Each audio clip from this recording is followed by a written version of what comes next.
What's up, everyone? It's Fuzzy. Welcome back to yet another MLB recap. We have a lot to talk about in today's video. We have big injury updates on both Aaron Judge and Bryce Harper. Ronald Acuna Jr. hit a baseball to the third deck of Citi Field. That is a place where not many people can reach. And Fernando Tatís Jr., he played his first game in San Diego in nearly 2 years. Remember, everyone, if you're going to any baseball games, concerts, anything like that anytime soon, use code Fuzzy on SeatGeek to save yourself 20 bucks off. And we post these recaps every single day, so stick around, join the team. Hit that subscribe button. All right, let's go ahead and talk about the first game from yesterday. The Blue Jays and the Red Sox faced off, and for the second time in the last week, Bo Bichette hit a monster 3-run home run for his team. But before that happened, Masataka Yoshida hit one off the monster, bringing home Alex Verdugo, and then Masataka came around to score on a Justin Turner single. But like I mentioned, Bo Bichette, he is not messing around this year. His 3-run home run gave Toronto the lead as Bo Bichette went 5 for 5 in this game. He got his career batting average back up to 300. He has a 129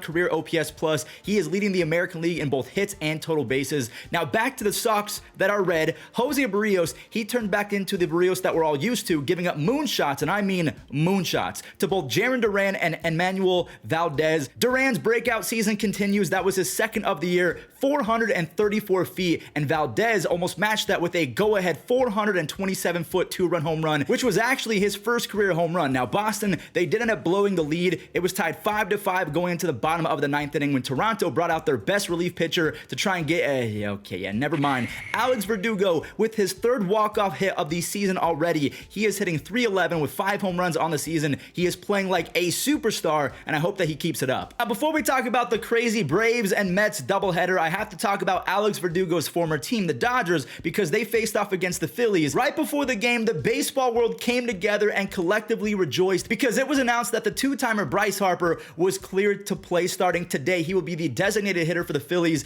going forward, and then eventually the first baseman. He came back after 160 days, which is the fastest Tommy John recovery on record for any baseball player in history. I wonder if it was healing behind the scenes when he was a DH in 2022, just him not throwing. Regardless, he's back in the lineup, and good thing too, because the Phillies, they got shellacked last night. So was this Phillies versus Dodgers, or was this the 2022 home run derby in LA? The Dodgers, they turned Taijuan Walker and the Phillies pitching staff into a personal batting practice thrower. Will Smith sent one right out before David Peralta hit a huge 3-run home run, which was followed by an even bigger home run from the old man, Jason Hayward. Hayward has 4 home runs and a crazy 144 OPS plus in his first 54 at-bats. The Dodgers witchcraft, player development, does it again. Freddie Freeman and Will Smith, they both single in a few more in the 4th, and Mookie Betts, he took over from there. He's not happy with all of the Alex Verdugo love. He wanted to remind people that LA won the trade in a landslide. He had an RBI double, then a 2-run long ball, his 5th of the season. By the way, I'm just being dramatic. Both Mookie Betts and Verdugo don't care about all of that extra stuff. They just play baseball. Anyways, Peralta's 4th RBI of the night put a lid on this one. LA, they win big, 13-4. They have won 4 games in a row. All right, here we go. A pretty contested doubleheader between the Braves and the Mets. Sean Murphy, he has been a beast all season long. That 3-run blast was his 7th home run of the season already. Lindor, he singled in Brandon Nimmo to steal one of those runs back when Kevin Pillar, he grabbed that one back and then some on a 2-run home run. And then Ronald, he hit a baseball where few people can hit baseballs. That dude probably showed up to the ballpark, the guy who caught the home run ball, thinking there's no way I get a souvenir. And there he is, leaving with a Ronald Acuna Jr. home run. They say it was only hit 450 feet, but considering it was the 3rd deck, I'm not going to listen to the stats. That was 700 feet in my opinion. The Mets, they got back into it after Pete Alonso and Brett Baty, they teed off. Alonso has 11 home runs, and Brett Baty is hitting .444 with 2 home runs over his last 5 starts. The Mets, they were within striking distance, just they're not in striking distance anymore because Sean Murphy hit his 2nd 3-run home run of the evening, 8 home runs and 22 RBIs combined with great defense. He is playing out of his mind. Atlanta, they really had no other choice but to trust AJ Minter, who gave up a home run to Eduardo Escobar, but ultimately he closed it out for a 6th save of the year as the Braves, they win game number 1, 9-8. That was a really fun game to watch. Game number 2, let's see if the Mets can get some payback and steal a W in game 2. MLB's got to ban that man right there, Tylor Megill. I sentence him to 1 week of eating without YouTube. All jokes aside, I really hope that Ronald is okay because he has been a top 3 player in baseball this year. From there it was all the New York Mets as Vogelbach drove in their first run and Starling Marte doubled the lead with a 5th inning RBI single. Speaking of doubled, Eddie Rosario doubled in 3. He clears the bases with that 2-bagger. Atlanta, they get revenge for Ronald. They just need to strike out this Alvarez kid to end the 6th. Yeah, they didn't do that. The rookie flips the the game on its head. Francisco Alvarez is hitting .320 over his last 7 starts, and look at Jeff McNeil adding to his resume. He's hitting .381 over the last 2 weeks. That is a bad sign for the rest of Major League Baseball. David Robertson, before that Jeff McNeil home run, he threw a scoreless 8. He went back out there for the 9th and he closed the door. That's a 4 strikeout, 6 out save. He has 1 earned run in 13 innings pitched this year. He has been a godsend in replacement of Edwin Diaz. From one New York team to the other, right before the Guardians and the Yankees faced off, it was announced that Aaron Judge is unfortunately going to the IL after an MRI showed a slight strain in his hip. They were wondering if they can just sit him for a few games and he's going to be fine. No, he needs a full-blown IL stint. This stemmed from that awkward slide he had at third base.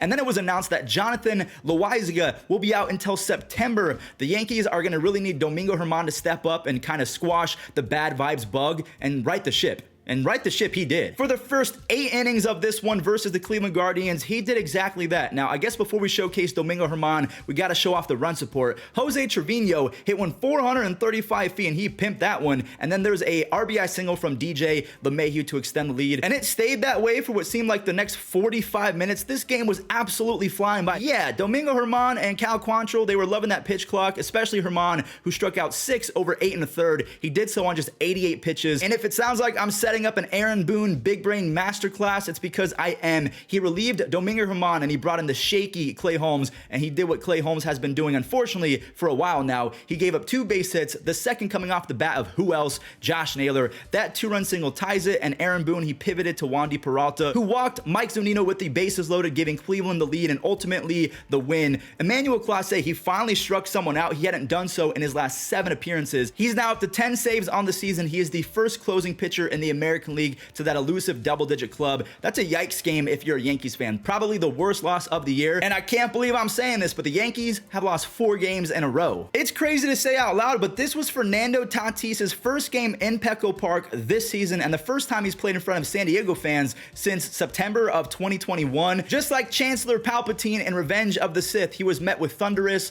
applause. I really hope that some of you out there understand my Star Wars references. Anyways, we saw Fernando Tatís and Machado score on a 2-run double from Juan Soto, who's now hitting .286 over his last 12 games. That might not sound all that great for a hitter like Juan Soto, but considering he's hitting .214 on the season, yeah, they'll take .286. And oh my, is Nick Senzel arriving? Bro is hitting .591 with 3 home runs and 9 RBIs over his last 6 games, and over his first 17 games, he's top 8% in chase rate, which means that he is not chasing at pitches outside the zone. That is very encouraging. That home run gave the Reds fans a little bit of hope, but then that was quickly stepped on by Ha-Seong Kim, who belted a 3-run tater to reclaim the lead. Ha-Seong Kim has 3 home runs, 5 stolen bases, and a whopping 6 defensive run saves already. Like, he is genuinely one of the best defenders I have ever seen. Blake Snell, he struck out 7 over 6, and he didn't walk anyone. Machado had 2 more RBIs. He's waking up as well. He's now hitting .304 with 3 home runs, 6 RBIs over the last week. The Padres are on a little winning streak. They've won 3 in a row. The Cubs and the Nationals, Seiya Suzuki is such a talented player. He just needs to stay healthy, and honestly, he could be a true 2020 threat. That is 20 home runs,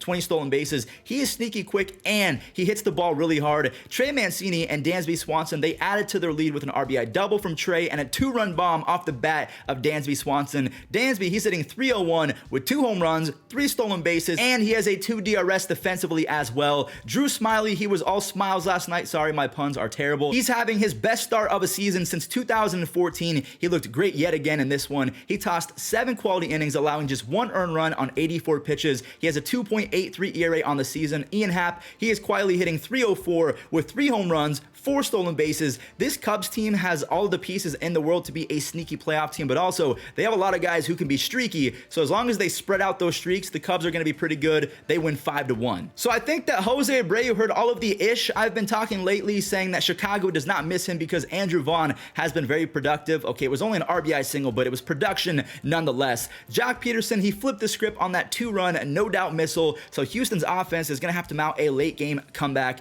Mauricio Dubon, he was facing his former team, and not only did he tie it on an RBI single in the 5th, but he stole the lead back on an RBI 2-bagger in the 7th inning. That kickstarted a huge rally where Alex Bregman, Jeremy Pena, and the rookie Corey Julks. They all knocked in a few runs on some singles. Pena has been on fire for almost 2 weeks now for the season. He has 6 home runs, 6 stolen bases, and 3 DRS defensively at shortstop in his first 165 games. He has 28 home runs, 17 stolen bases, and 19 runs saved defensively. That's insane. Do not go anywhere. We're going to go ahead and roll the web gems in just a second, and also we're going to talk about the standings right after we talk about the stat leaders in baseball. So Luis Ariz, he's still hitting .438, nothing to write home about in terms of batting average because he is so far ahead of everyone. Wins, we still have Garrett Cole, Kershaw, McClanahan, and Joe Ryan all tied with 5. With Zach Gallen, I think he's going today. I think he's trying for his 5th win. Home runs, Max Muncy and Pete Alonso are tied at 11. Wisdom, he finally broke out yet again for his 10th home run. He ties Rafael Devers. With the surprise superstar hitter, Brent Roker, with 9 home runs. He might be the best hitter in baseball right now. I don't think it's going to stay that way, but you have Sonny Gray leading baseball with a 0.77 ERA.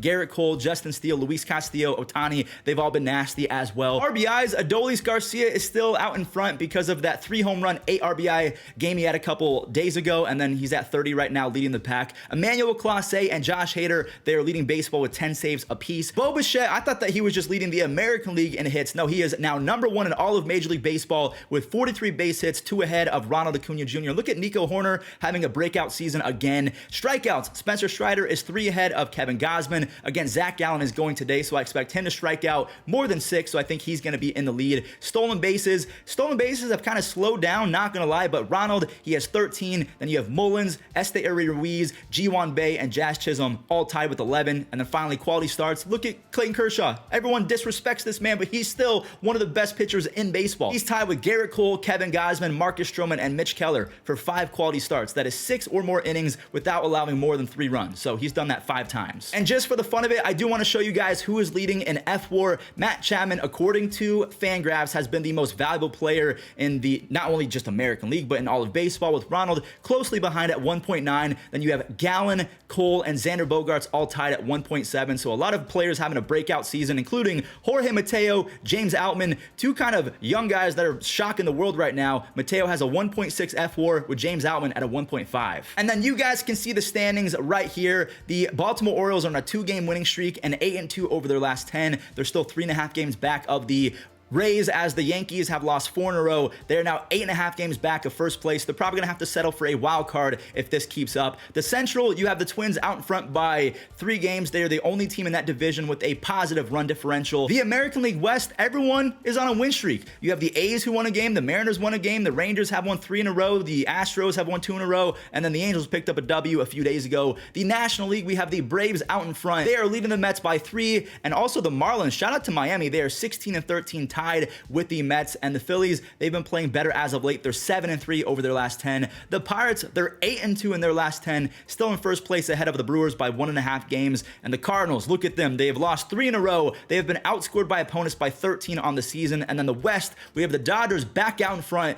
Makes sense. They were on a 4-game winning streak. They're 7-3 over their last 10. They reclaimed the lead over the Diamondbacks. With the Padres, they're also 7-3. They're on a 3-game winning streak. So I expect the Padres to overtake the Diamondbacks here soon. And honestly, the Dodgers and the Padres for the rest of the year is going to be a lot of fun to watch. This hat does not fit my head, by the way. I cut my hair, so it's just not fitting properly, but I wanted to rock out with an Orioles hat. But that does it for me. I greatly appreciate if you watch these videos until the end because I put so much work into them. But anyways, leave a like, subscribe, do all that YouTube stuff, and enjoy the web gems. He could certainly go a couple of innings if needed. Tremendous play by Kike from the knees. He's going to get him, and he's out! Here's the 1-0. That swung on, hit in the air to deep right center field. Tatis, long run, into the gap, gets there to make the catch on the 2-3-8 for Tapia. Last chance to add on coming up. He drives that one to center. That might stay up for Nimmo. Dives and makes the catch. Just in ropes everywhere, and Nimmo was equal to the task. Outstanding play by Brandon. Here. Hard hit. Candelario to his right, and right on target to impress at the hot corner. Well, these leverage counts, what are you going to do? Expect. And a 3-0 green light and a fly ball shallow right. And Biggio made the catch.